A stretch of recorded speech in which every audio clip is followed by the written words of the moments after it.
Okay, I'm Rambo, I ramshack. I'm next to that cheese like rat traps. On top of that green like grass ass. That's over your head like snapbacks. I get in where I fit in. Put up, then I put in. Tryna find an ass, I can put my fucking foot in. Run this shit, no, I run this shit. Don't give one fuck, bitch, I run this shit. So, Angel Haze, nice to meet you. Nice to meet you too. So, we're here in your apartment, I guess? Yeah. It's a bit creepy, but... Can you describe for us this environment? I guess one of the few places I call home in the world, and where I'm most comfortable. Okay. In which area of New York you are right now? Manhattan, in the financial district. And I saw that you made a song in New York. Can you talk about that song?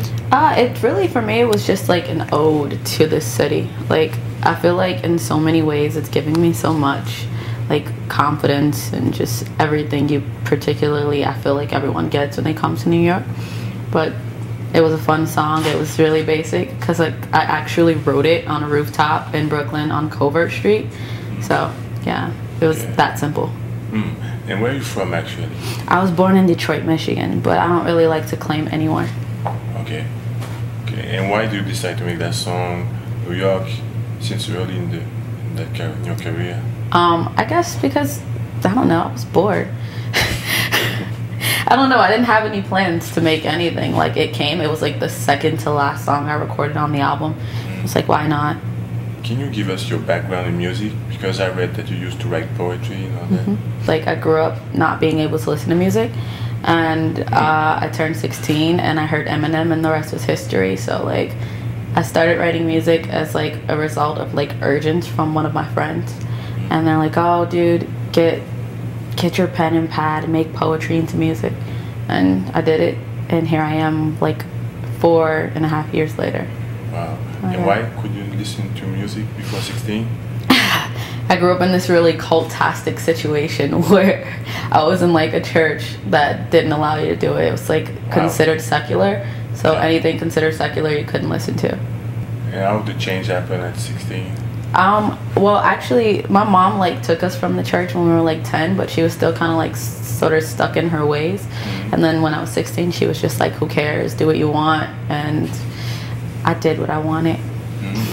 And does that upbringing affect your way of writing? And particularly, yeah, it does affect how I write my music now. I feel like everything about a person past pretty much involves itself in the person's future. So for me, yeah, all the time. Okay.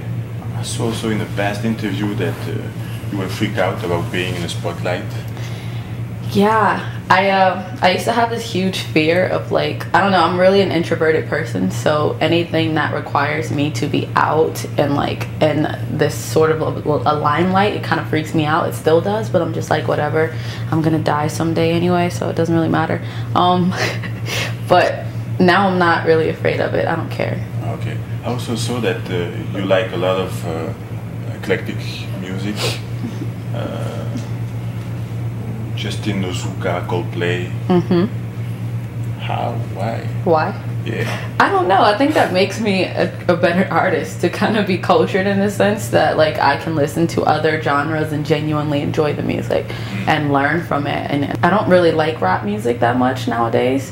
So there's all that's left is other genres. And why don't you like rap music? I don't know. It's like become really repetitive now.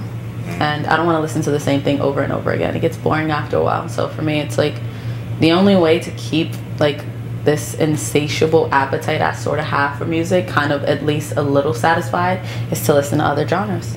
To find it in other places.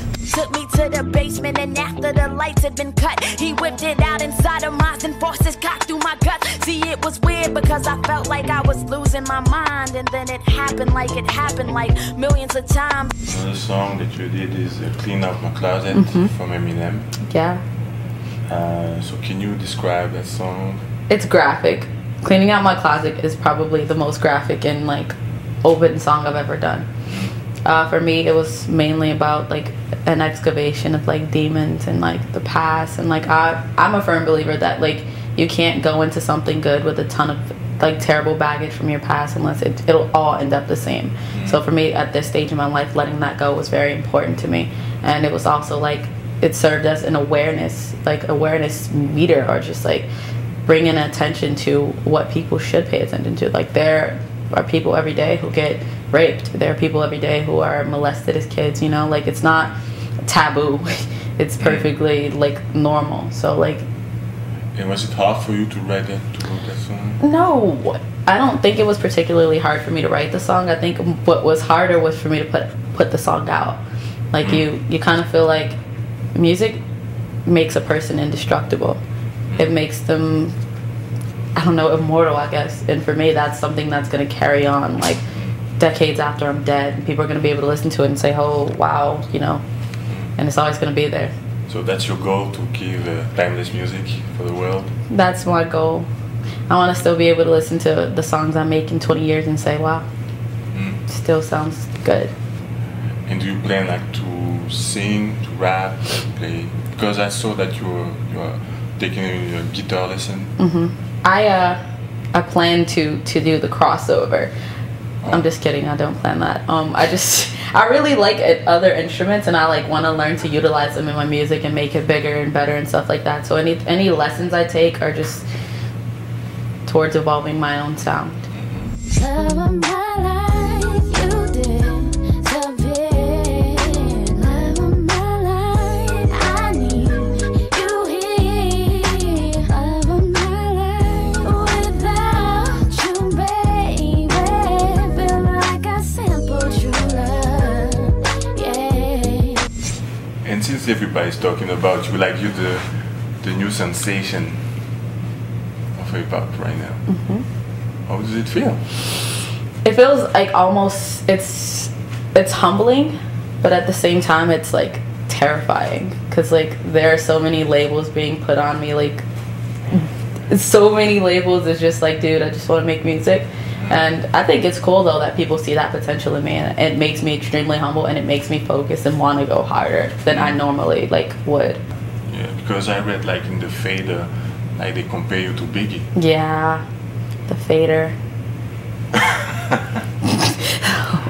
But that was humbling too. Like I know there's like this whole diversion with Tupac and Biggie, and like I like them both equally. And I recently only just heard a B.I.G. song this year. Recently? So recently, like wow. Peter Rosenberg played it for me live on the radio, and like I felt stupid, but it was a good song, and like I went on to like delve deeply into his like catalog or whatever. So that was a good thing too. Aren't you afraid that like the hip-hop nerd might take it the wrong way, that you don't listen to Biggie? No, I don't care about that. Like that's like I already gotten some stuff like that from people, like, oh, she doesn't know that much hip-hop, she's not really qualified to be a rapper. But like, who were rappers before they were rappers? Before the first rapper, they're always people influenced by other things, by other genres, and they do what they do because they have a genuine love for it. And expressionism is a quality that hip-hop has never lacked. So for me, it's like, I know what I'm here for, and I know what I'm here to do, and it has nothing to do with what I listen to.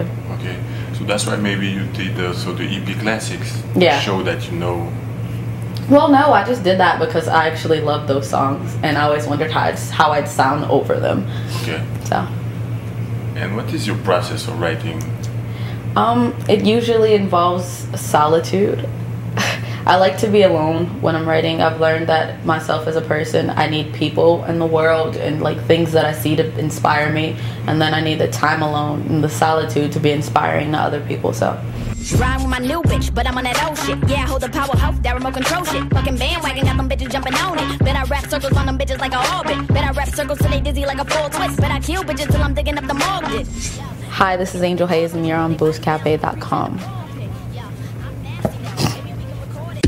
Yo, maybe you can bite this like Dracula, then put the head in when I fucking back it up. Nah, I'm brash as fuck. Get it wetter than a motherfucking aqueduct. Get it wetter than a motherfucking bath of ducks. Head running so you bitches can't pass it up. Like